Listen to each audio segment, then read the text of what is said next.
My name is Engel, and I want to welcome each and every one of you to the program this evening, which is the history of Hampshire churches. This is presented by the Hampshire Township Historical Society. I'm president at this time. This is, I'm a local Hampshire girl, class of, and I'm a bit of a saver, and I have this Hampshire High School book from my junior year, and you know, the theme was a good school in a good town. Be a good student, back your school, back your teams, and back your town. But the most interesting part of this three-ring binder that we used back in the day is the edge, which says, "Go to church on Sunday." Amen. And we did. Everyone in town went to church, and we knew what church our friends and neighbors went to. As young people, we visited other activities for teens and youth at other campuses, other churches, and we certainly had church as a major part of the fabric of our community, particularly through the 50s and 60s and prior, as we'll learn from our history this evening. That even in 1837, there were groups of believers forming in this area. And our town was formed in 1876. So even prior to the history of Hampshire, there were churches beginning in the farm areas around the town. So I really thank you for being here for this very important topic of the fabric of Hampshire and our community. We presently have 5 churches in town, and there was a big debate who was the oldest church and how do we measure that. But it appears back in 1837, the Methodist Episcopal Church of Hampshire was first formed, and the presenter to tell us about that is Dale Dopkins.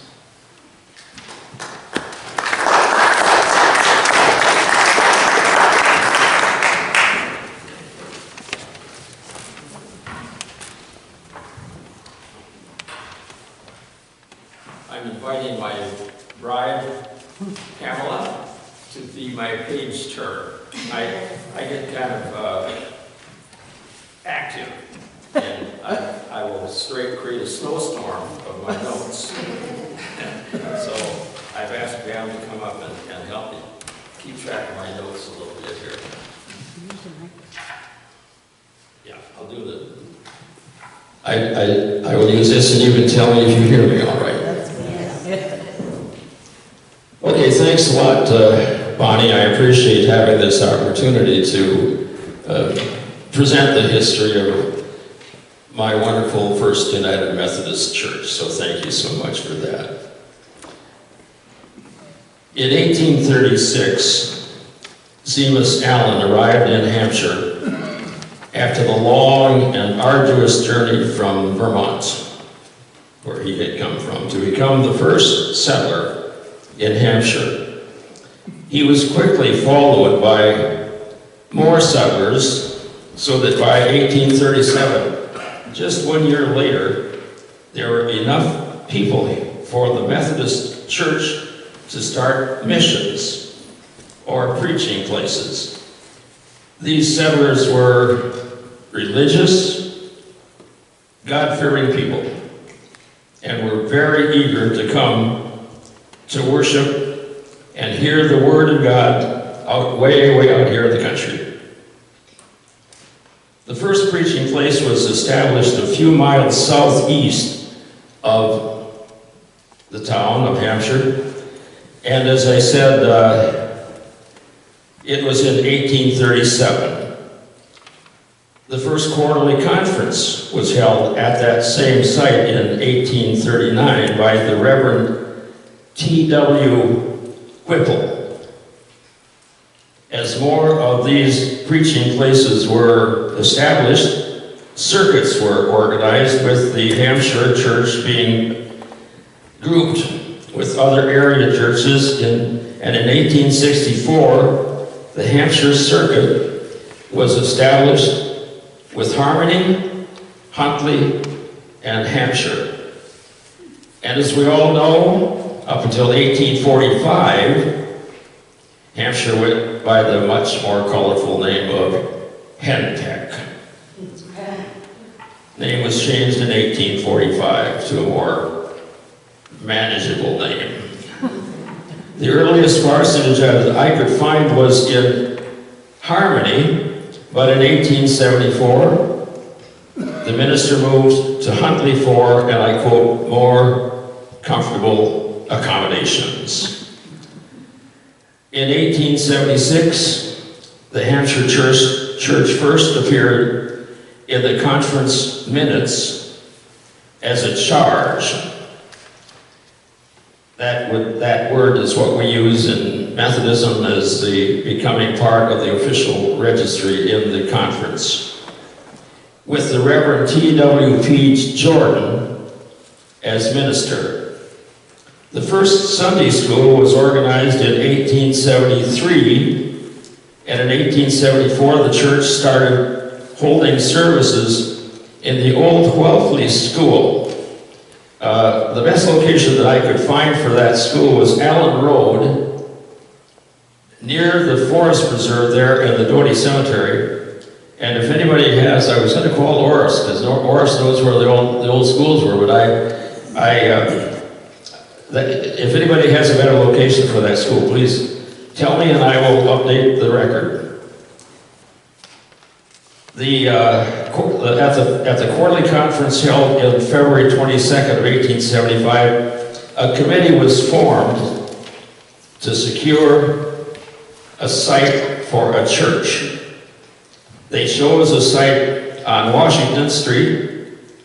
The building was erected in 1876 at a cost of, hang on to your hats, $2,400. And upon completion was described, and I quote, as being a handsome structure and of the latest style of architecture. It is large and roomy and well finished. Can you imagine building a beautiful church for $2,400? Today that will hardly buy a dozen 2x4s, if you've been doing any construction. As they occupied their new church, they had 35 members, but Hampshire was rapidly growing, and 1 year later, under the leadership of Reverend B.H. Cartwright, the membership had doubled to 70, and the church was valued at $3,500. I always find it interesting to know what else was happening in 1876. It was most importantly the year of America's centennial. The U.S. was 100 years old, and as they celebrated that birthday, the burgeoning settlement of Hampshire moved from the original location on the old Chicago-Galena stagecoach trail at Highway 20, Big Timber Road, and Briar Hill Road over to its present location. They officially incorporated and elected Samuel Rowell as the first village president. Nationally, Ulysses S. Grant was just completing his second term as president, to be replaced in January by Rutherford B. Hayes. General George Armstrong Custer led his 7th Cavalry to their doom as he engaged War Chief Crazy Horse and Medicine Man Sitting Bull at the Little Bighorn River. So, 1876 was a big year for everyone, the country, the village, and especially the Methodist Church, with a brand new, beautiful building which they could finally call their own. Through the years, many changes were made. I will just mention that on the cover of your bulletin, that was the building. That was the First Methodist Church down in Washington, where Larry and his growing congregation worship now. Through the years, many changes were made to the building to accommodate the growing congregation. Alcoves were added, and annex was added to the south end of the building. A furnace replaced the two box stoves, and electricity, in 1876, electricity replaced the original kerosene lamps. In 1906, the congregation was thrilled with the installation of a pipe organ or a reed organ. In 1927, the beautiful steeples, if you look at the picture on your bulletin, the beautiful steeples were sadly removed. Maintenance on them was difficult and very expensive. Things were going well for the Methodists in Hampshire when in 1945, tragedy struck.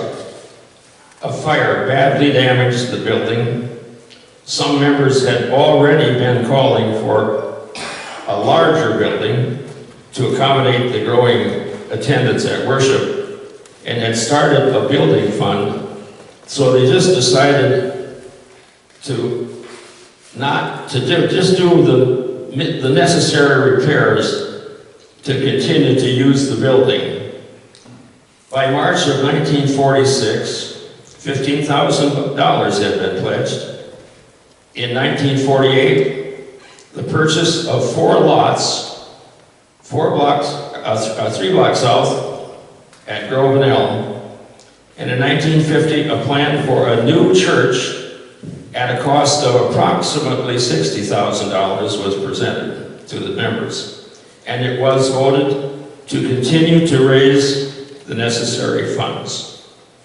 In December of 1953, with Pastor Albert V. Eine at the helm, an enlarged plan was submitted to the members and approved.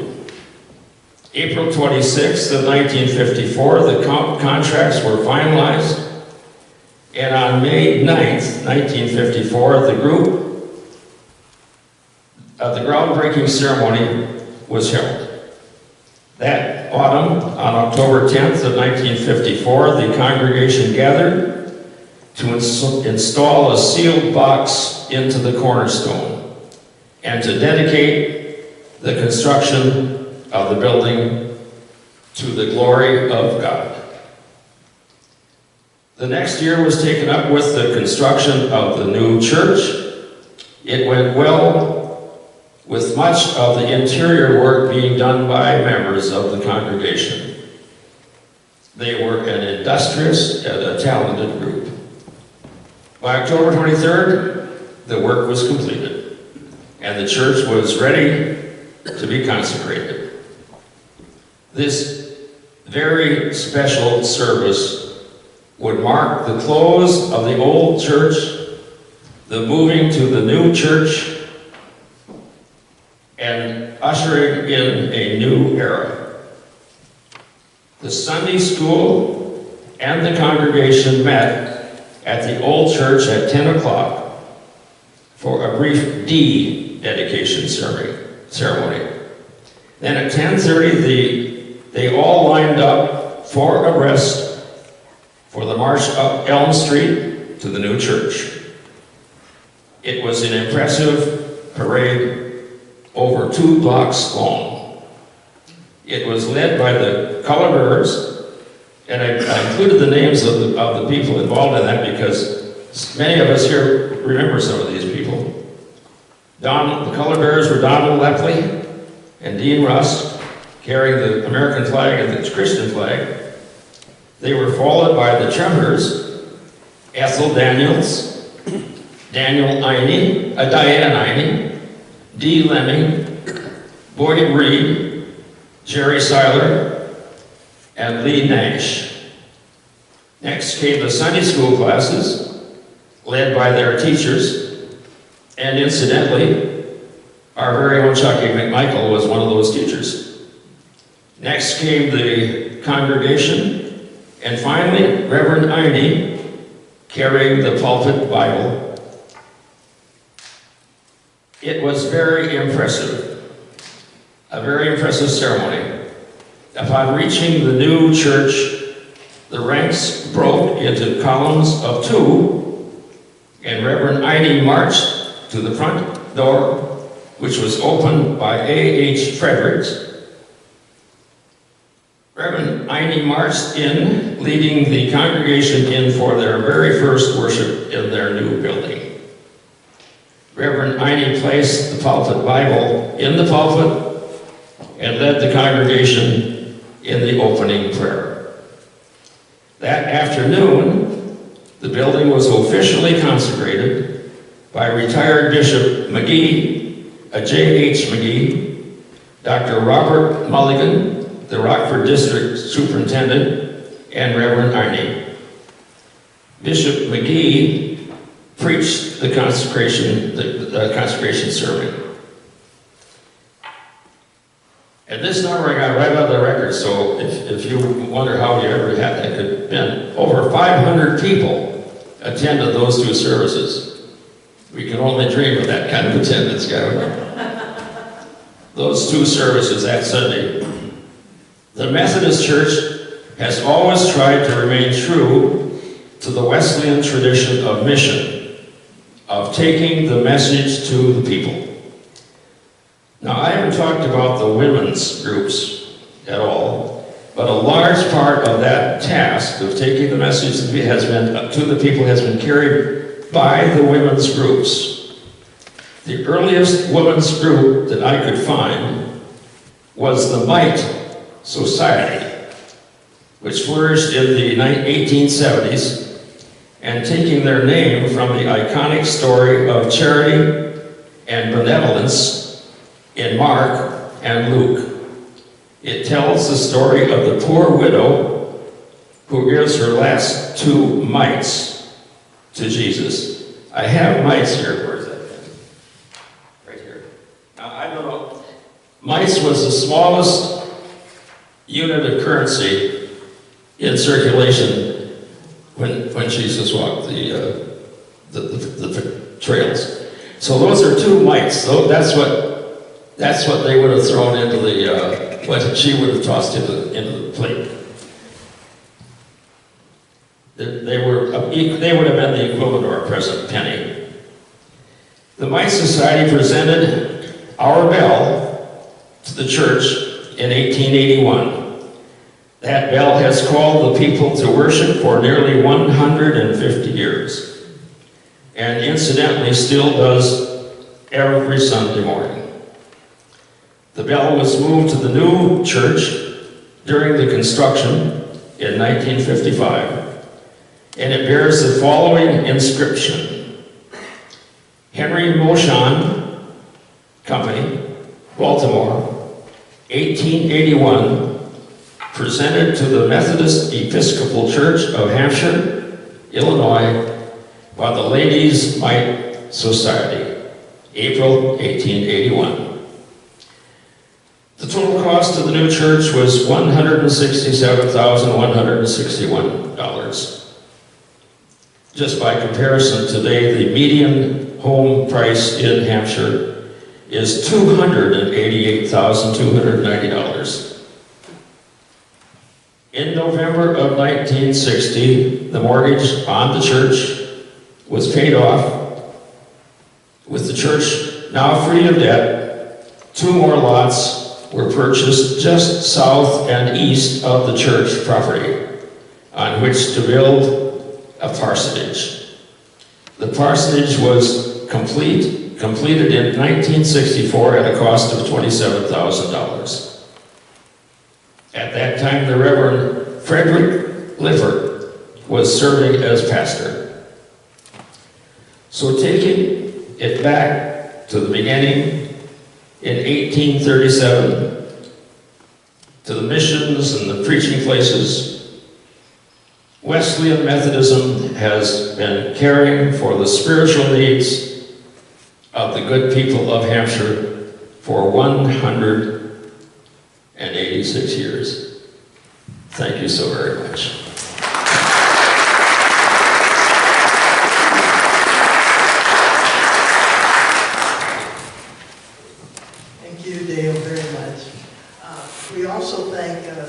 United Methodist Church for use of their sanctuary here. And next, speaking of the history of this church, first known as the German Evangelical Church, are Deanne Runge-Thames and Dr. Tom Getzelman.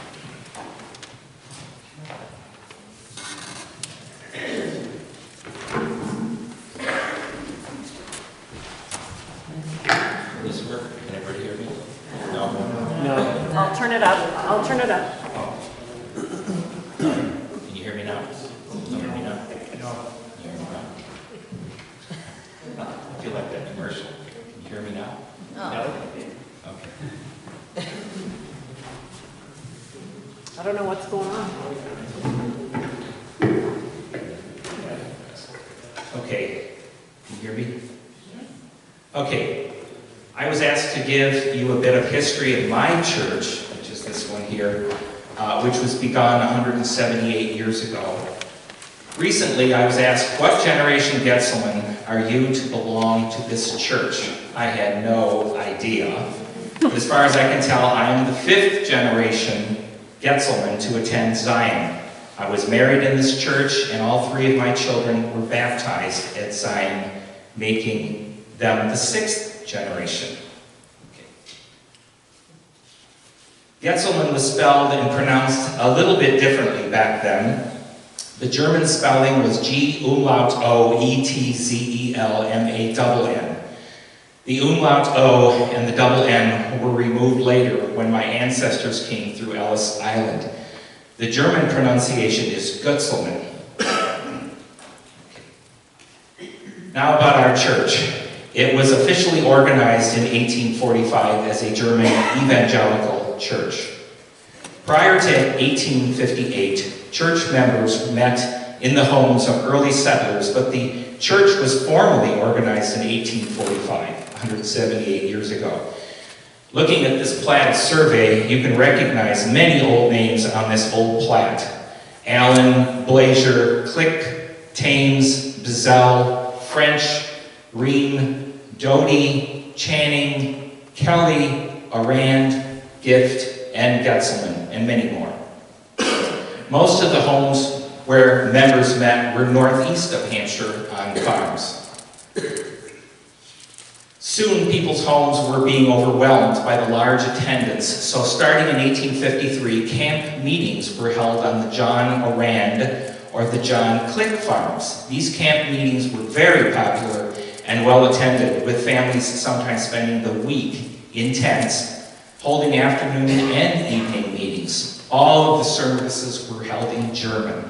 In fact, until 1890, 5 years after this current sanctuary was built, all of our church services and records were still in German. In fact, in the back, we have a lot of our record books. If any of you people speak German and understand it, it's back there in German. So after the program today, you can look at that. The first church was built in 1858 on land donated by John Arand near Kelly and Widmere Road. It cost $1,200 and measured 32 by 40 feet. By the way, this current sanctuary here at Zion is 34 by 46 feet, only 12 square feet bigger. If you look at that picture, it looks like there's little bitty windows, but if then you look to the one side and you can see the 2 doors, those are regular standard doors, so those windows are fairly big for the church, so it is kind of deceiving. The original church and cemetery were located on a hill north of Kelly Road between Widmere and Ketchum Roads.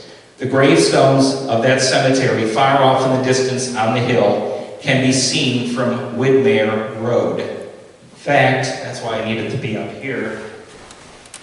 I was going to point out to you where the laser pointer doesn't work, but way up there is where, this is a blow-up of this picture here. Those are the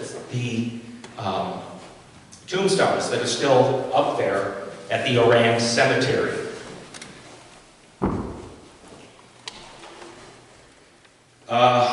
That photo was taken 8 years ago. recent development of the area has almost completely obliterated the woods.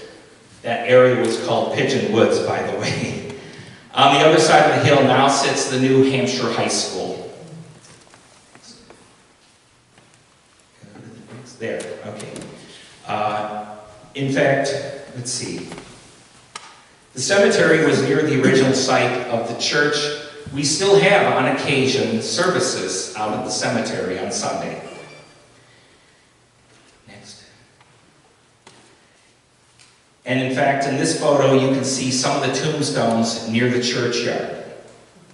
On a side note, how many of you remember Miss Esther Samuelson?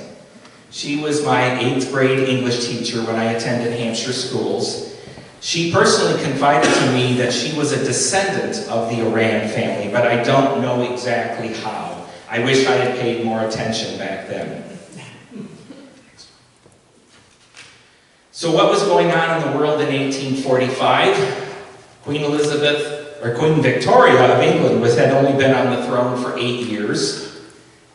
Abraham Lincoln, the Civil War is still 15 years away. President John Tyler offers Texas admission to the Union as a state. Texas was still a country in 1845. Okay, got it. Okay. By 1884, it became apparent that a new church needed to be built, and built in Hampshire. This is the building we're in right now, according to that picture. Eventually, M.C. Getzelman, Malachi Getzelman, two of my distant relatives, and Reverend Zahn bought the in-town lots for both the church and the parsonage with their own money and donated it to the church. After the new church was built in Hampshire in 1885, the old church up on the hill near Pigeon Woods was used less and less, sometimes only once a month. And many could not understand German, so attendance started to drop. Finally, our current church sanctuary here at the corner of Jefferson and Oak was finished, and on October 18, 1885, it was officially dedicated by the bishop. Due to philosophical differences, many of the evangelical churches split nationally in 1890, Hampshire being one of them. In fact, there were 2 evangelical churches in Hampshire for a while. The United Evangelical Church, occupied by our current sanctuary at the corner of Jefferson and Oak, and the Evangelical Association built their own church southeast about 1 block from the current Zion Church. It was that direction. And near the corner of Jackson and Park, where Hap and Margie Whitmire lived for many years. We do not have any photos of the Evangelical Association sanctuary. But this picture was taken sometime between 1890 and 1912, and it faces northwest at the corner of State and Grove. Behind the house on the left, one can see the steeple of the Evangelical Association Church where the blue arrow is pointing. Does everybody see that? And note the dirt road that is now State Street in this photo, and the downtown business district of Hampshire is off to the far right. When the 2 Hampshire churches eventually rejoined, the other church a block away was dismantled, and the lumber was used to build the overflow room, or fellowship room as we now call it.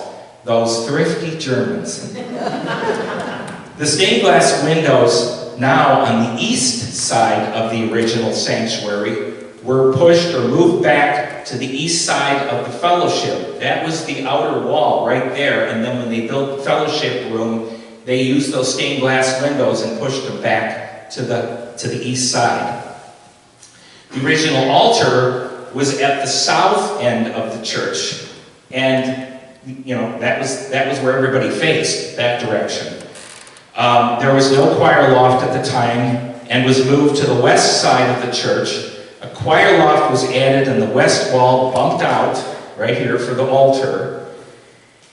And the new curved pews were put in to face the altar on the west side of the church. That is why we have curved pews in our current sanctuary. Okay, yeah, there we go. To make things even more complicated, in 1946, the German Evangelical Church merged with the Church of the United Brethren in Christ, becoming the Evangelical United Brethren Church, EUB. Back then, we called ourselves Ubes. I myself was confirmed as a member of the EUB Church. The church bell up in the steeple was cast in St. Louis and in 1883. Okay. And the steeple has changed somewhat over the years, as seen in this photo taken around 1930. The area at the top of the steeple where the bell is located is now enclosed, but you can clearly see the bell in this photo. Is Leola Widmer here tonight? Well, anyway, that's Leola. I just wanted to say, nice hat, Leola. On to the next. Yeah, there we go. I'm told the very tip of the steeple was struck by lightning many years ago. After the steeple was repaired, it was decided to leave off the very tip of the steeple, as well as the ornamental spikes. Eventually, when the church moved to Hampshire, the original parsonage, also located at Pigeon Woods, was used for other purposes. A lean-to was added to the building, and it became a storage shed on the Holtz farm. Eventually, the building was torn down. This was our old parsonage. It was one block that way, and was built on land at the corner of Jackson and Oak around 1886. As I said, donated by Getzelman. This is our new parsonage in town. The parsonage in town the old parsonage in town was pretty much the same until our church inherited a farm from the Brandis family in 1971. Many improvements were made to the church itself, like an elevator, handicap accessible ramp, and it was decided to build a new parsonage in the same lot as the old parsonage. The old parsonage sat on the same corner, but closer to the sidewalk. The new parsonage was built around the old parsonage, and it was set further back from the sidewalk and corner. The two houses were like Tetris around each other while the new parsonage was being built. When the new parsonage was finished, the old parsonage was torn down. In 1968, we changed our name again, and nationally the Methodist Church joined with the Evangelical United Brethren Church, forming the United Methodist Church. And that is why tiny little Hampshire has two Methodist churches. There already was a Methodist church at the corner of Grove and Elm. And this is the conclusion of my presentation of the Zion United Methodist Church. And of course, all are invited to attend and worship with us any Sunday.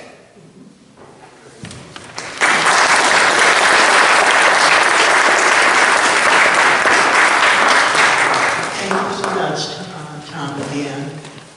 To me, one of the really neat things about driving to Hampshire is the skyline. There is the water tower, but there is also the steeple of St. Charles Borromeo Catholic Church. Very visible, announcing the presence of religious people in this town. And the presenters for that church are Roger Paddock and Jean Meyer.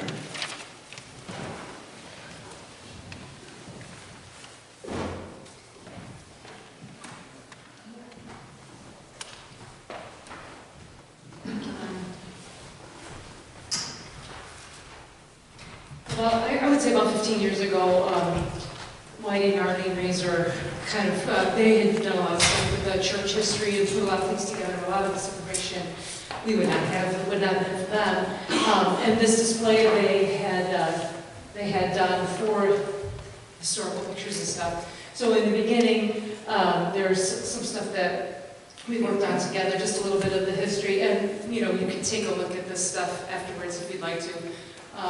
Just got some neat old stuff in there, and they've continued, Arlene had continued with Whitey before he passed to add more things to it. We just took some of the older stuff, so, a little bit of history.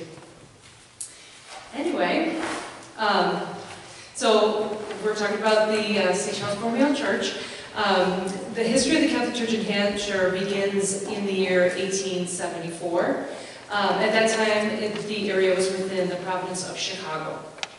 As with all religions, the spiritual needs of the faithful were met by traveling missionaries or by traveling many miles to neighboring parishes where there were churches to go to. So after some time, permission was received from the Chicago Diocese to raise funds to start a parish in Hampshire. Hampshire was chosen because it was a central location for the Catholic families between Huntley and Sycamore. In 1875, William Shatters bought a lot at the corner of East Jefferson Avenue and Warner Street. Mr. Shatters donated that lot for church building, and the church was built in 1875 at a cost of about $1,525. And since we like to look at what that would be, in today's dollars, $41,315. So there's the math for you. Father Charles Rosenbauer came to Hampshire in 1878, and at that time the parish was comprised of families of both Irish and German descent that were living in the area. There was a little bit of a squabble, a debate about whether the parish would be named St. Patrick or St. Joseph, and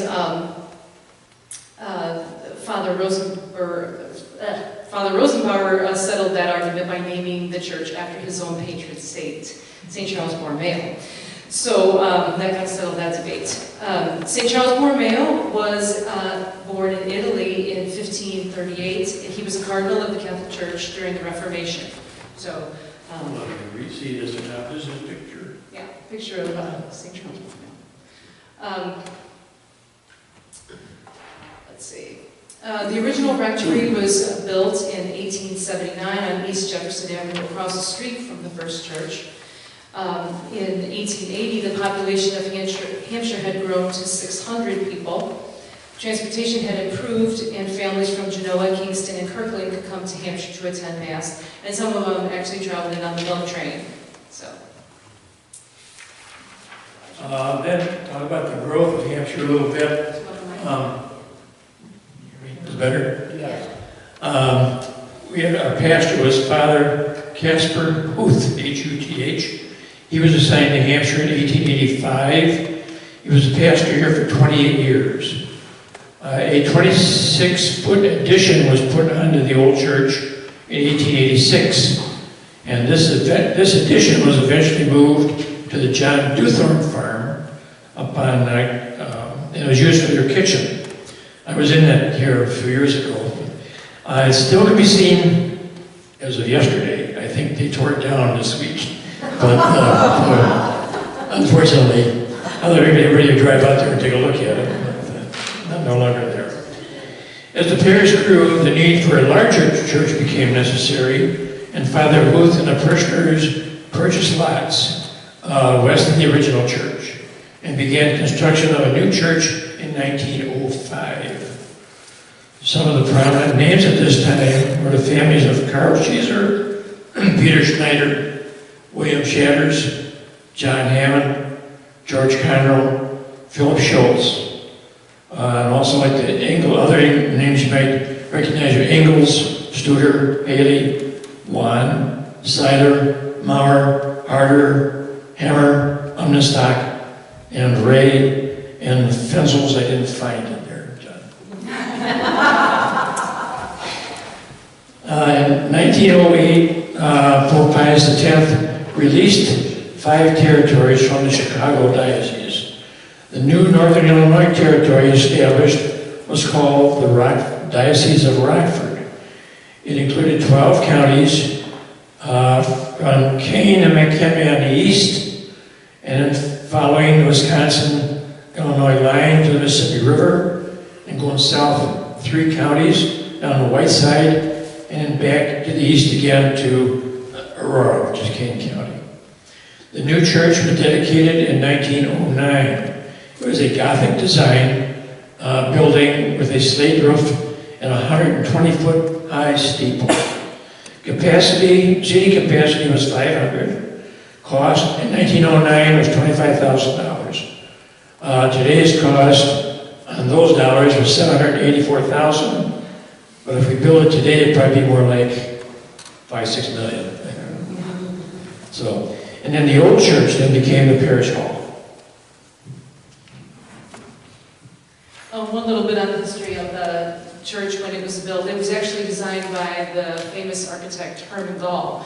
And if you've done any Chicago church tours, he designed a lot of their Gothic churches too. So that name is probably familiar to you if you follow any of that sort of thing. So progress and challenges. So Father Charles Mertens was assigned to Hampshire in 1915 through 1921. There was a strong desire to establish a church in Burlington at that time, and lots were purchased in 1917, and Father Mertens said Mass upstairs in a grade schoolroom for several months up there. But it was not meant to be. There was a small number of families in and around the community, and they really couldn't afford the financial demands needed to support a whole separate parish.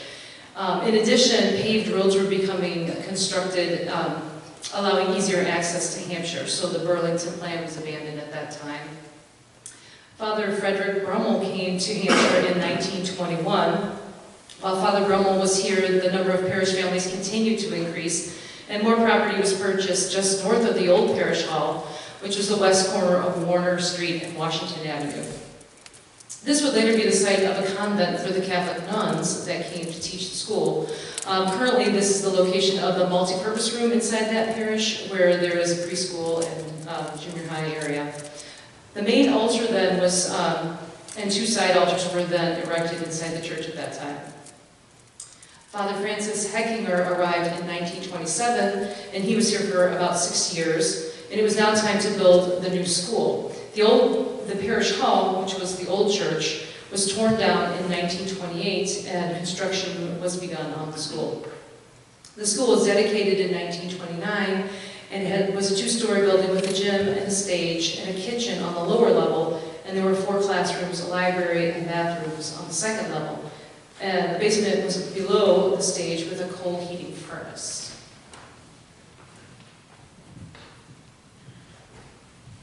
The Dominican Sisters of Springfield, Illinois, accepted the call to staff the school. They commuted from Crystal Lake for several weeks until the convent was complete. The convent was located where we talked about where the preschool and kitchen area are now. It was moved, the old convent was moved in about 1961 or 2, I think it's 1961, and went east up Washington Street. Currently is occupied by Pam and Kevin Farrell. Father Herman Mellinger was assigned in 1933. At this point, the financial condition of the parish was, to say the least, very difficult.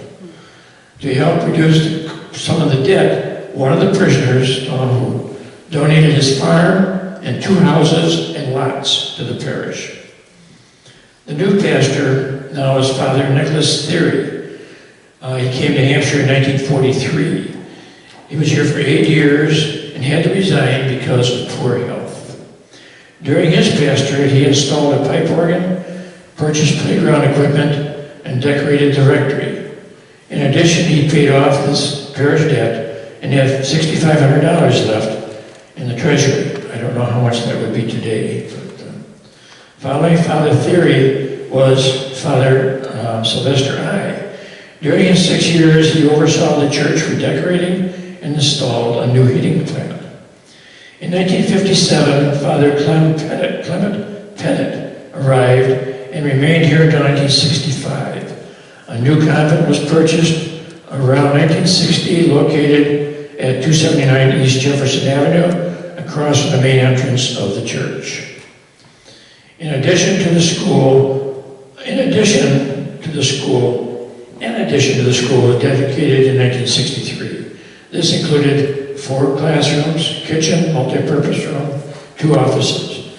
Father William McNear followed in 1965. Then came Father James Novak. Father Novak oversaw the construction of the new rectory, which is now the parish office.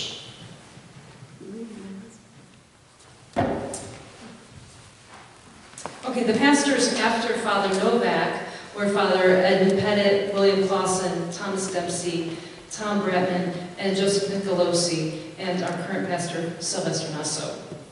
The church was redecorated with an addition that included an elevator while Father Clausen was here. Father Brantman oversaw the conversion of the basement into a parish hall and classroom, and Father Nasso saw the purchase of a rectory on Jake Lane. In 2009, the parish celebrated its 100th anniversary of the 1909 church building. A time capsule was hidden in the cornerstone of the church, was then opened, and a new time capsule was placed at the base of the statue of St. Charles Borromeo that was installed. In 2003, the parish was thriving with masses at capacity and overflow seating, always in use in the parish basement. The need for a new church was realized and a capital campaign was launched in an effort to raise funds for this new church. 25 acres of land were purchased adjacent to the Catholic cemetery on Getzelman Road in 2004. And the first phase of the campaign was completed in 2010 with over $3 million having been raised. Then the economic downturn slowed further growth of the village and the parish. And the second phase of the campaign was put on hold until new growth would warrant resuming the project. Right at this time, we're just still at a point where they're just sort of deciding whether they need to build a new one or whatever, but at this point, it's on hold. A little bit about that cemetery. The Catholic cemetery located on Getzelman Road was originally 2 acres. It was purchased in 1879. The first burial was Lawrence Engel. He was 61 years of age. And then we also found that Elizabeth Rollemund was buried there in 1878. She was 36 years of age when she passed, and we were wondering, could this land have been part of the Rollemund or a relative farm? An additional 10 acres were purchased in 1960 to the cemetery. And that's what we have for you. Thank you so much.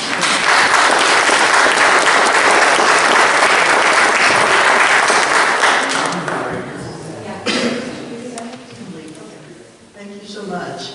We will entertain questions at the end of our presentations, if you have any, about our churches in town. Next, we're going to hear about the German Lutheran Society that became Trinity Lutheran Church on Terwilliger. And our presenter is Marv.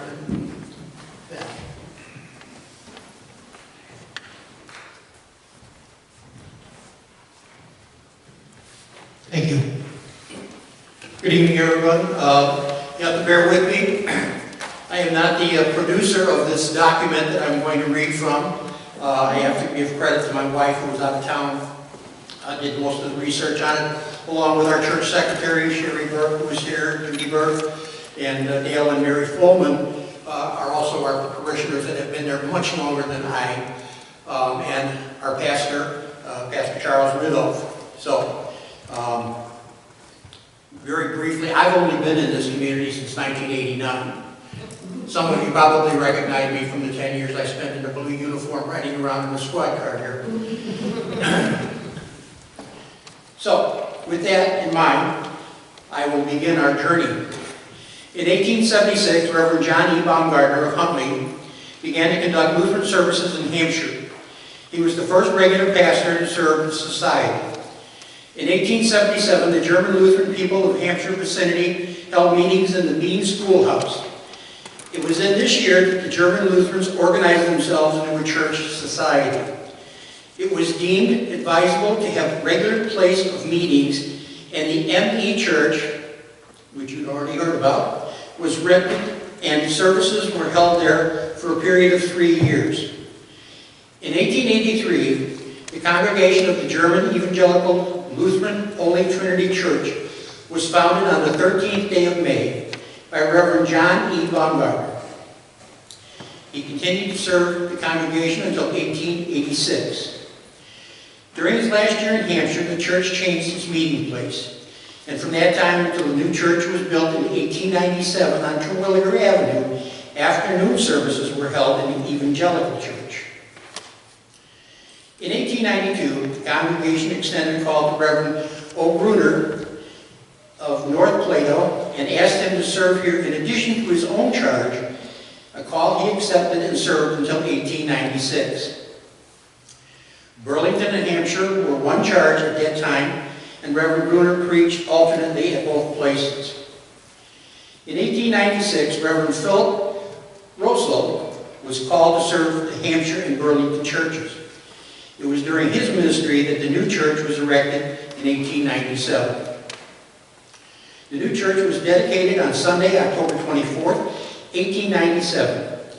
Reverend Russell served Trinity until 1901. The church seating capacity was 200.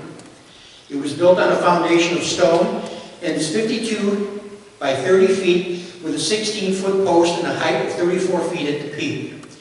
The spire, which sets off the front, had an extreme height of 78 feet and contains an 1,100-pound bell.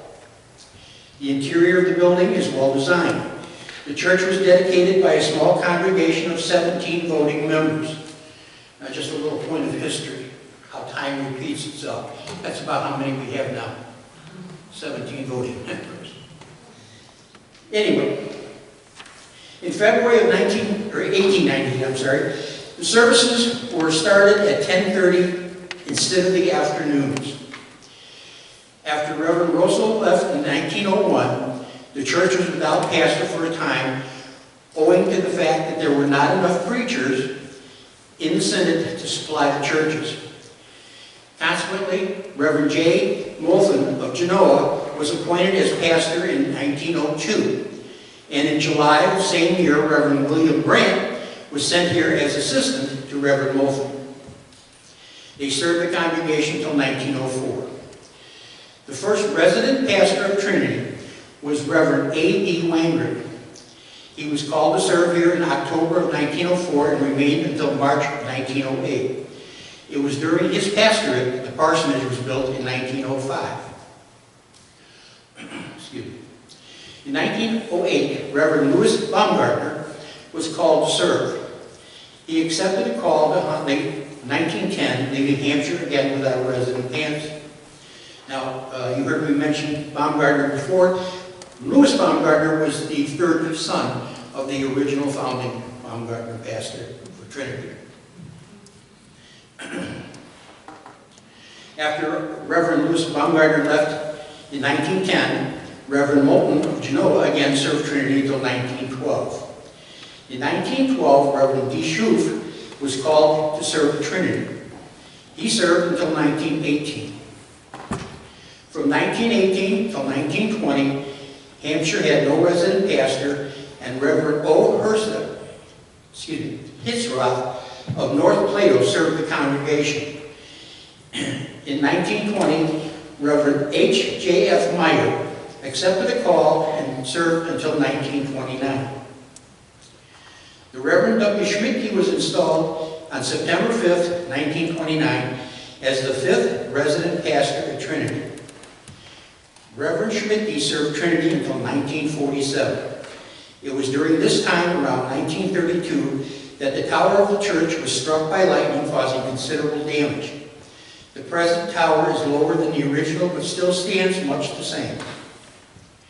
In 1947, Reverend Edgar F. Krause was installed as pastor October 5th, 1947. He served until October of 1954. In 1950, women of the church started a project to improve the church with a donation of $600. Other funds were volunteered to employ an excavator to do groundwork for installing a basement, a contractor for the cement foundation and flooring, and a furnace man to dismantle and reinstall the heating system was started June 1950. While the bulldozer opened the gangway in the foundation and scooped out dirt for the basement pitched in with volunteer work. Rains started at this stage of the project, and only 2 hours after the cement contractor started removing dirt along the foundation of a 35-foot portion of one wall, the foundation collapsed. Churchmen rushed long beams and jacks to the scene and succeeded in preventing the wall of the church from collapsing totally. This obstacle was surmounted, and from that time, about 46 men and 15 women, members of the congregation, continued to work on a volunteer basis, often at night, to complete the basement job. Church officials estimated that each of those participating contributed about 60 hours of volunteer work to the project. Volunteer workers from the congregation contributed many hours from their daily jobs, placing double joists in the church floors, laying sewer lines, drains, and lines. They tore out an old stairway and pantry of the parish hall, suspended the chimney, tore out its huge bulky base, and poured a new base that is smaller. Volunteers erected 2 stairways, one at each end of the building, put in wiring, adding fixtures in both basement and the church, and constructed 38 feet of cabinets and cupboards for the basement kitchen. They also handled the plumbing for 2 restrooms, 2 kitchen sinks, 3 wash bowls, and a water heater, while the women painted ceilings and walls on the basement. Professional painters and decorators worked in the sanctuary. The church was rededicated in November of 1951. In 1954, Reverend Paul Byer was called as pastor. In 1959, Reverend Martin Slavic was called as pastor. He served until 1962. In 62, Reverend R.D. Killian served as vacancy pastor until 72. In 1972, Reverend Walter Geist was called as pastor. He served until 1975. Now there's a whole list of other pastors that I could go through, all the way up to our present one, which I already mentioned. We've had a lot of pastors, both voluntary and fill-ins and so on and so forth, and they've all come to our need when we needed them most. And so the last time we had a full-time pastor that lived in the parsonage, which I mentioned earlier, would be right around 1997, and the reason I know that is because it was Pastor Tom Fleischman. And Pastor Tom Fleischman was the one that married myself and Gail. So that's where I met my wife, was at the church. I started going there in 1997, and Gail and I got married later on that year. So that's my history with Trinity Lutheran Church as far as when I started going there. And to continue on, this will be in the backs if you want to read some of the other pastors' names and stuff. And by the way, one of the pastors that we had assisting us as well is the Reverend Dr. Glenn Borhart, who was a retired minister from Zion in Marengo. So, to this day, the church remains almost the same as it did when it was built, except for 4 major changes. Lowering of the steeple, adding the basement, before and 1960 and again in 2003 remodeling the inside of the church. Over the years, the church has been recited a couple of times. New entrance doors have been installed. Stained glass windows were installed. Original pews are still in the church. A couple have been removed to allow more space between the pews. The German Lutheran Church at one time held a 1-room school in their Sunday school room with their pastor as the only teacher. Most of the time, these German classes met 4 days a week, leaving the 5th day for the minister to perform his regular duties. Later, only the 7th and 8th grades attended German instructions on Saturdays in preparation for confirmation. Earliest church records date from 1881 with records of baptism. All church records were written in German until 1933, when they were then written in English. Also in 1933, the meeting minutes noted that services would be held both in German and English languages, and they would have their constitution drawn up in the English language. They purchased hymn books printed in English, and the Saturday school would be held in the morning. The church would go by the name German and English Trinity Congregation. It was in 1937 they discussed whether to allow ladies and men to go together for communion, but was voted to leave it the old way, men go first, then the ladies. In June 1944 and 45, Hampshire also had a POW camp that housed World War II German prisoners. They were housed in tents on the canning factory grounds. At times, they were allowed to go to church services, and on the way to and from church, would sing their German songs. Some would go to the Catholic Church, and others to the Lutheran Church. Trinity has 2 current members that are direct descendants of two of the original 17 voting members in 1883. Keith Foreman and Dale Foreman, who's here with us tonight, are direct descendants of Wilhelm Foreman and Wilhelm Merswick. Another current member, Eric Bay, is a direct descendant of Herman Bay, another early member of Trinity Lutheran Church. And that's the history of our church.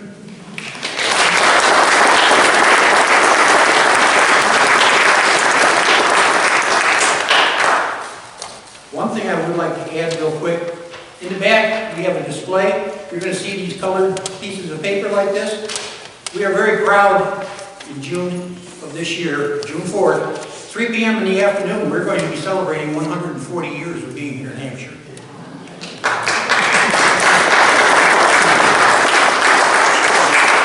Anybody that would like to attend anytime, you're more than welcome. But if you'd like to attend the celebration in June, please pick up one of these. It gives you the information, and we'll take it from there. Thank you so much, and it's a very exciting event coming up. Yes, it is. That's great. And our final presenter is Larry Koontz with Faithway Baptist Church, and he'll be telling us about his church and some prior history as well. Thank you, Bonnie. Good evening. I don't know if it's the best to be the first or the last. One advantage you have with me being the last is that we started in 2003. Now you have to go way back and remember those days, right? Well, you know, I had actually put together a little bit of a presentation of the church, the Methodist church, because that's the building we assumed. But Dale, you did such a great job. Can I say all the notes that I had was exactly there. I sure wish it was $2,400 to build a new building. I'd be happy if it was $100,000 to build a new building. But my name is Larry Koontz. My wife is over here, Nancy, and we get the great privilege to serve the people of Faithway Baptist Church and also the community. We don't take it lightly, and we're thrilled that we've been able to have a part of the lives of the people here in this community. It's been a real blessing. So I'm not going to go back over what Dale had said, because certainly it was well presented, and I'm thankful for that.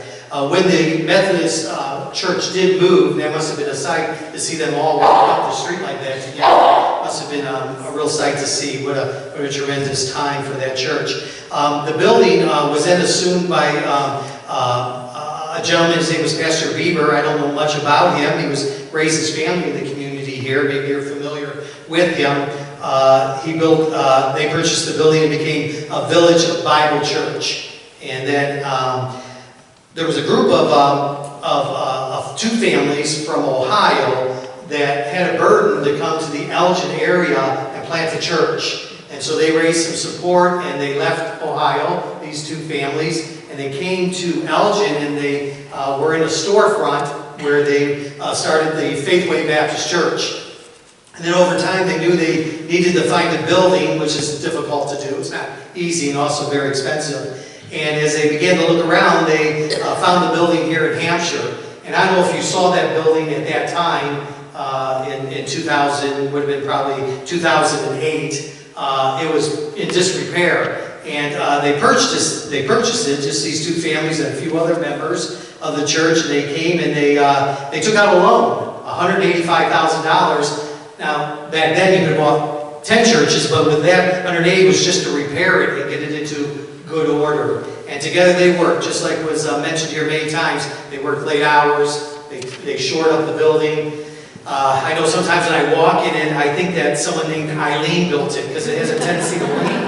And but I'm so glad that they took the time to put the beams underneath and to shore it up. And so it's a thrill to be a part of that. That was in 2008 when they bought the building. Now think about that. I don't have dates to go back into the 1800s, but in 2007 is when we had the market crash. I don't know if you remember that. There was the market, the economy was not very stable. And so this group really went out by faith to take out a loan with very few members and to trust the Lord to be able to pay that off. And I want to say to you that last year, over here in the park, we burned the mortgage. And so it's debt-free. We were thankful that we did not owe anything. Now, we can't really add to the building, which we're busting at the seams. I looked and I said, well, maybe we can add something. And I looked out the back door and there's 8 inches. So we just expand 8 inches. We can't go up and there's no parking. So we're in the process of thinking what a lot of you had mentioned from the 1800s on, where can we find a piece of property that we can eventually one day build. So we're thankful for the property that was then purchased. And the gentleman's name here, you ready for this? Now, this is a German name, so it's going to fit right in here. His name was Pastor Bob Muckenschnabel. Now, how would you like to be a boy, you marry a girl, and say, well, your last name's going to be Muckenschnabel. But he was very faithful and very kind. I'm in contact with him all the time. We have a wonderful relationship, and he had a real vision. His family suffered much, worked hard, and saw people begin to join the church and be part of the community of Faithway. And if you look at the building, then what we've done over the years is just taken it apart and rebuilt it from the inside. We put siding on the outside. It used to, I almost felt like when I pulled in, I don't know what it was, but because of when that wood was constructed, whenever I drive over, the paint would be chipping off. I felt like going to the neighbors and apologizing every time I pulled in. I was so glad that we were eventually able to sign it now, and to also, we've renovated the inside. We have just a couple of rooms left to do that we'll do this year. So we're thankful for the vision of Pastor Muckenschnabel, and I'm thankful that I'm entering into their work. And I've been there for 7 years now. Their goal was to reach, their vision was to reach Hampshire with the gospel. And that's what we've all talked about. It's the gospel. I really liked what he said on the little annual that you had there, to go to church. I still believe God can send revival. I don't know about you. I believe he's still the God. He hasn't changed. We've departed from our faithfulness, but not him. And I believe he can send revival, and I'm glad that he will. And so the vision was really found in Matthew 28, verses 18, 19, and 20. Let me read those for you. That was a heartbeat of Faithway. And Jesus came and spake unto them, saying, all power is given unto me in heaven and in earth. Go ye therefore, and teach all nations, baptizing them in the name of the Father, and the Son, and the Holy Ghost, teaching them to observe all things whatsoever I have commanded you. And lo, I am with you always, even to the end of the world. So God's still working. If you look back here, you can look at the table later. We have different themes each year. And one of our themes was making and maturing disciples. And that's what our heartbeat is, to see people come to Christ, to know them, because you're not born a Christian. And so through the gospel, the death, the burial, and resurrection of Jesus Christ, you can come in and have a relationship with him. And certainly we have seen that time and time again. I can't give you the deep, rich history because it's really tied to the Methodist Church. Thank you for the building.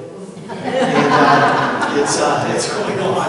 And so we appreciate it so much. All the history of those little codes that you're talking about, we use those now. Those are our closets to maintain everything in the building. I'd like to just tell you too, we have Bible studies for ladies and men, and they're held in homes. And we have 3 or 4 going on all the time, so they can keep growing in their Christ-likeness. We have church activities, and we have a vacation Bible school every year. In the summer, we have around 100 boys and girls and teenagers that come every year. 100. That's fantastic. We get to reach out to the community in a very tangible way and pour our lives into them as well. The heart of the church, of course, is not the building. All buildings destroy. All buildings fall apart. We know that. It's really about people. It's about people. And that's what we try to concentrate on.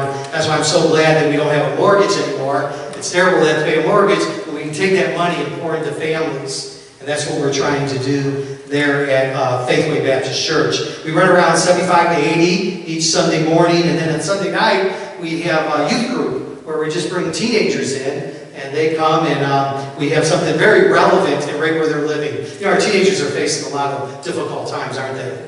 All that is taking place out there, and so it's good to be able to come and for us to listen to them, hear what they're saying, and try to help them wherever that can be with the needs that they have, just like we were when we were teenagers too.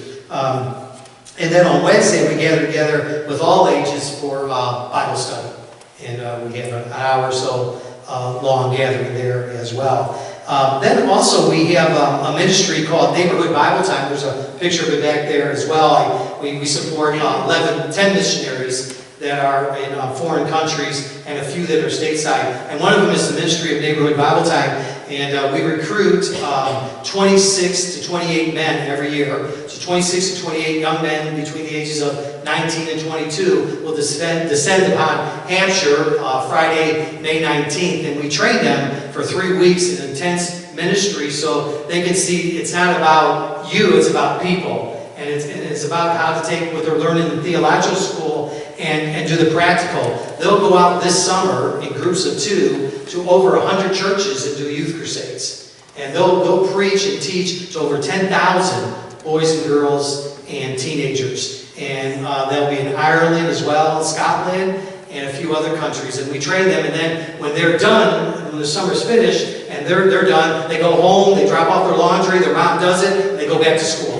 And they try to finish their education, but it's so important for us to pour our lives into them because they're the ones that are going to replace us. You mentioned you were on that old, and so I'll be replaced here soon, and we want to pour our lives into that generation that is behind us. There was a French writer, a poet, his name was Alexis de Tocqueville, and he was visiting America in 1831. I knew I'd get a date that no one talked about. In 1831, and this is what he said. He came here to figure out what was the greatness about America. Why is America so great? And this is what he said. This is a quote from him. He said, "I sought for the greatness of the United States in her commodious harbors, in her amber rivers, in her fertile fields and boundless forests, and it was not there. I sought it for in her rich mines, her vast world's commerce, her public school system, and in her institution of higher learning, and it was not there. I looked for it in her democracy, her Congress, and her matchless Constitution, and I could not find it there.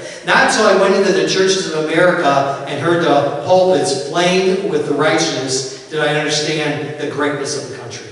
It is the backbone, is the Lord Jesus Christ. And certainly without God, we can accomplish nothing without Him.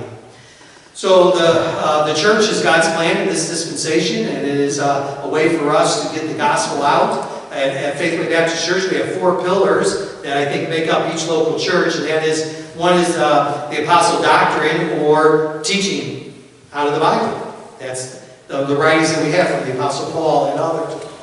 And then also fellowship. Fellowship is sweet, isn't it? When you get along around other brothers and sisters in Christ and spend time together. It's a sweet time entering into one another's lives and really having community and a place where they can learn and grow in their walk with Christ. And then, of course, there's the Lord's table. And that's part of the church, too, where it is a remembrance of the blood that was shed on Calvary and the body that was broken for us. For us. And He is alive. Aren't you glad? He lives today.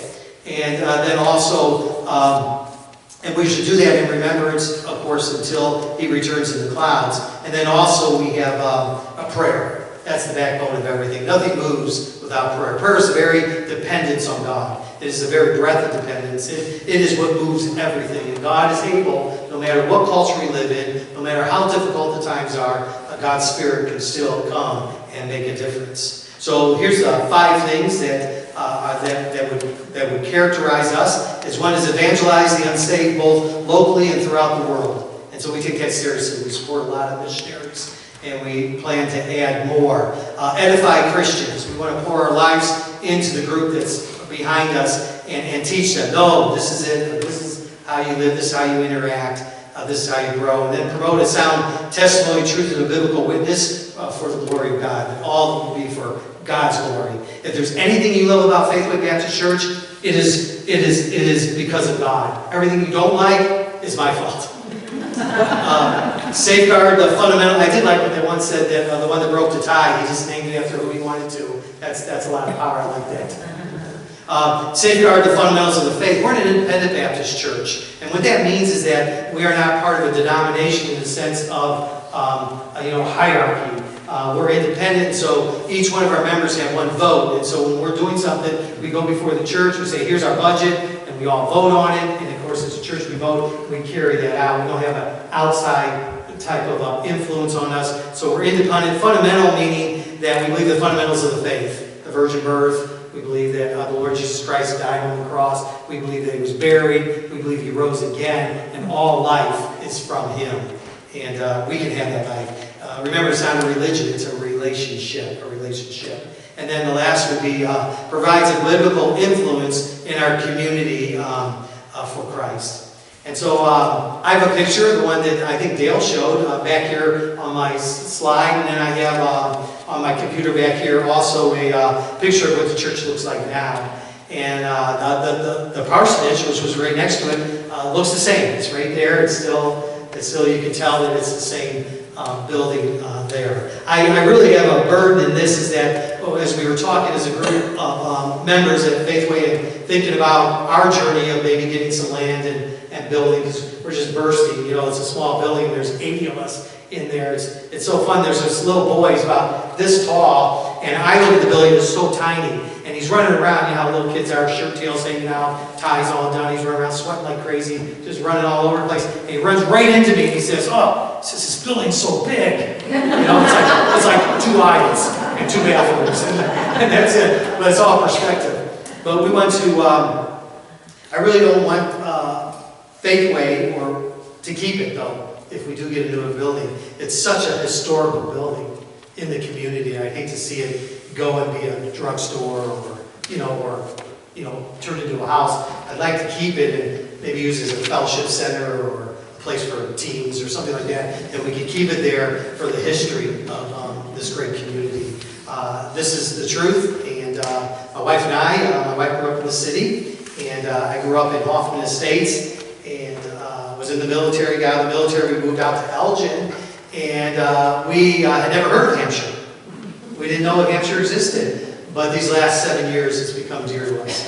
Thank you for the rich history. We're Johnny come lately. When I hear these stories, they're all brand new to me, and I'm thankful for the steadfastness of the community and the difference it has made. So thank you very much. On the back there is our table. You can look at our different themes that we have. And then there's some literature there you can take, just what the Bible says about certain things. And then you can talk to my wife and I as well.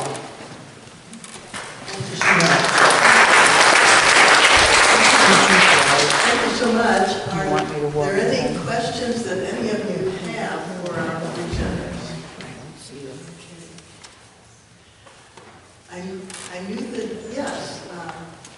I'd just like to say a few words. I grew up in Hampshire during the war and after the war, and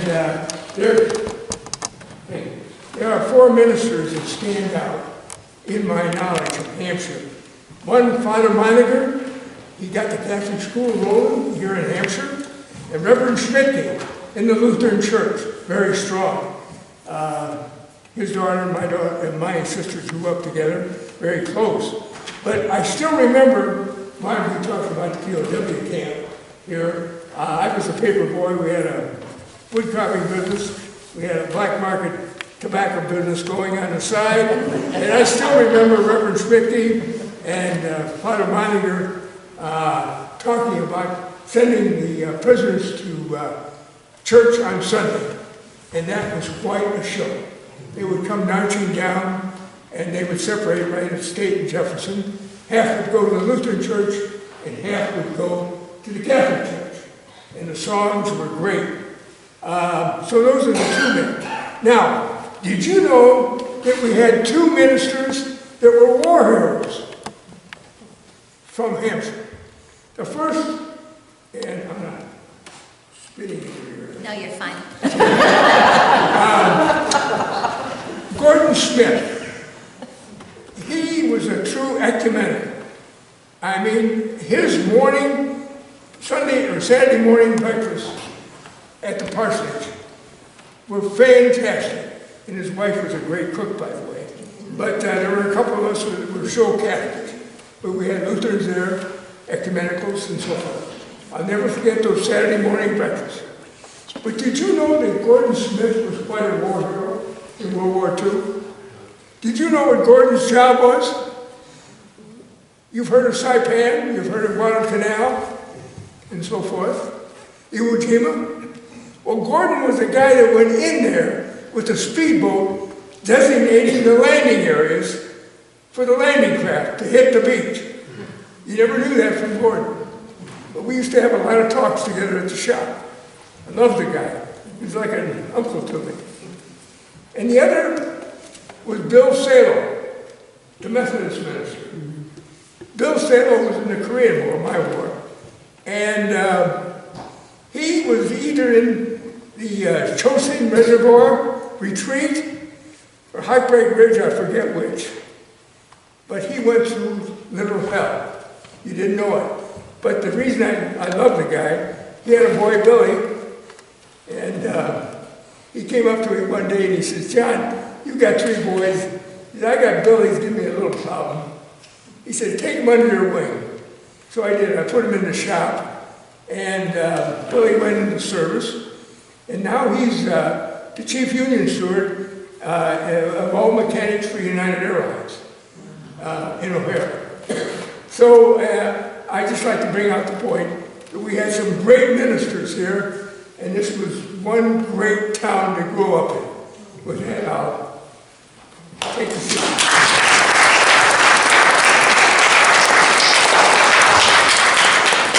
Thank you, John Fenzel. We always appreciate your additions to the evening. If I may, on the back of your program, there's some information about our Historical Society, the projects we're involved in, the ways to join. We really invite your support for the work and the service that our organization is trying to do in the community. We're in a new fiscal year, if you wish to join, and we're having elections in May. Thank you all for coming.